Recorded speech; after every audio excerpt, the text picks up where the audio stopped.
Magandang umaga sa aking magandang guro. Magandang umaga sa aking mga kaklase. Aking hihiramin sana ang inyong 2 minuto upang makinig sa aking talumpating inihanda ngayong umaga. Ano ang pinakamalaking problema na kinakaharap nating mga Pilipino? Sa 18 taon kong nabubuhay dito sa Pilipinas, sa aking palagay, ang kahirapan ang pinakamalaking problema na hinaharap ng karamihan sa ating mga Pilipino. Bakit nga ba natin ito nararanasan?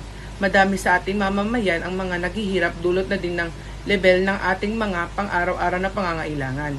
Marami mga bata na inaabandona ng kanilang mga magulang sa kadahilan ng hindi nila kayang bumuhay ng isang pamilya. Dahil sa kahirapan, napipilitan silang gawin ang mga hindi dapat upang kanilang mapunan ang kanilang mga pang-araw-araw na pangangailangan. Dahil doon, mas lalong dumadami ang krimen na lumalaganap sa ating bansa. Tulad ng pagnanakaw, pagbebenta ng droga at marami pang iba. Isa sa mga dahilan ng kahirapan ay ang mga korap na opisyal ng gobyerno. Ninanakaw nila ang para sana sa ikauunlad ng mga Pilipino.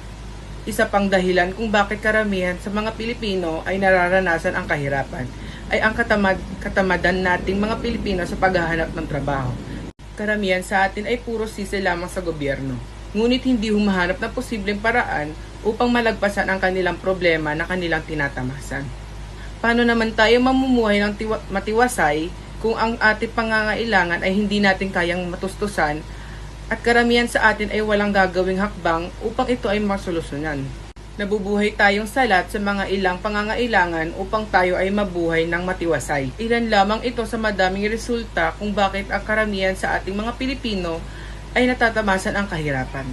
Bilang isang mag-aaral, aking sisikaping makapagtapos ng pag-aaral upang ako ay magkaroon ng magandang pamumuhay sa pagdating ng panahon. Ang henerasyong ito ang pag-asa ng ating bayan. Kaya ikaw na nakikinig, magsikap ka at tiyak na ating malulutasan ang problemang ating kinahaharap. Yun lamang po, maraming salamat.